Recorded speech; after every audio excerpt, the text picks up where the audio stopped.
အားလုံးပဲမင်္ဂလာပါကျွန်တော်လောဘရင်းခမှန်းချက်များအစီအစဉ်မှပြန်လည်ပြီးကြိုဆိုပါရစေ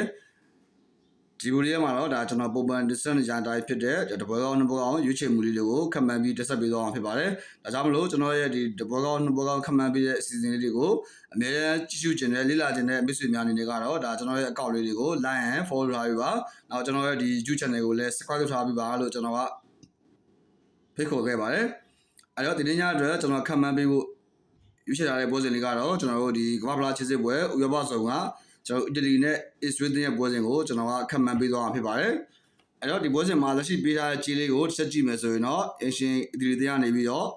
ဘော်ဂျီ 2D ပေးထားတဲ့ကိုပေါင်းကြီးက380ရှုံးဖွင့်ထားရပေါ့နော်အဲ့တော့ဒီပွဲစဉ်မှာကျွန်တော်ခြေရမ်းကြည့်မယ်ဆိုရင်တော့ဒါကျွန်တော်တို့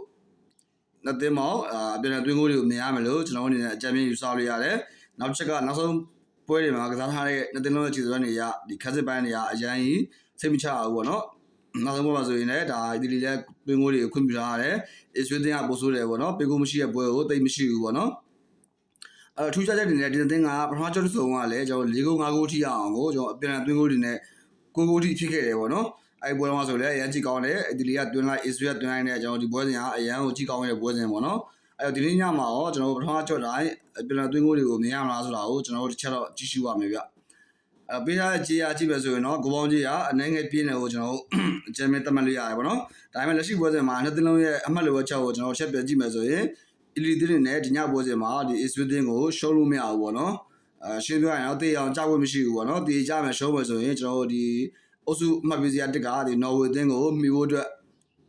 ဒီလောကခက်ခဲသွားရပေါ့နော်ဒါဆိုရင်အီလီတင်းနဲ့ဒါရဲ့ခြေစွဲမှာဝင်တယ် player စစ်ပြန်ပြီးကစားနေရမယ်နေရာရှိရပေါ့နော်အလားတူတစ်ဖက်က အစ္စရေးတင်းကတော့ဒါရဲ့ချစ်စပွဲအောင်ဖို့အတွက်အခွင့်အရေးမရှိအောင်ဆိုပေမဲ့လည်းဒီ player ဆင့်ကိုမှန်းဖို့အတွက်ဆိုရင်ဒီညပွဲစဉ်ကိုမဖြစ်မနေနိုင်ကစားမရမယ်ပေါ့နော်တေးကြလို့မရဘူးရှုံးလို့မရဘူးတေးကြရင်လည်းဒီအစ္စရေးတင်းနဲ့ဒီကမ္ဘာဖလားမျိုးချက်ကအိမ်မက်ကမရှိဘူးပေါ့နော်တစ်ဖက်ကအီတလီတင်းတွေကလည်းဒီညပွဲစဉ်မှာမနိုင်ခဲ့ဘူးတော့ရှုံးခဲ့မယ်တေးကြခဲ့မယ်ဆိုရင်လည်းဒီအုပ်စုကနေပြီးတော့ဒါရဲ့ချစ်စပွဲအောင်ဖို့အတွက်ကိုလားလာအတော်လေးနေသွားမယ်အနေထားပါနော်အဲ့တော့ဒီချိန်ဒီမှာဆိုရင်နှစ်သင်းလုံးကဘလုံးနေ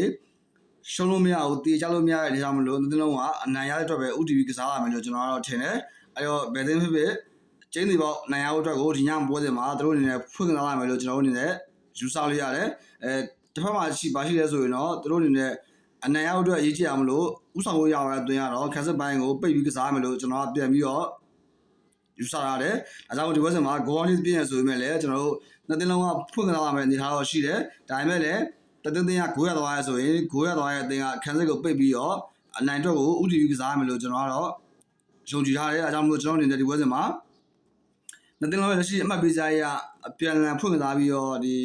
ရမှတ်3မှတ်အတွက် UTV ကစားရမယ်အနေထားဖြစ်ပေမဲ့လည်းဖွင့်ကိုရသွားတဲ့အသင်းကတော့ခန်းစစ်ပိုင်းကိုပြင်ဆင်ပြီးတော့ဒီနိုင်ကိုထိပြီးတော့ရမှတ်ရဖို့အတွက်ဝယ်ဦးစားပေးကစားရမယ်လို့ကျွန်တော်တို့ယုံကြည်တယ်အဲကြောင့်မို့ဒီပွဲစဉ်မှာတော့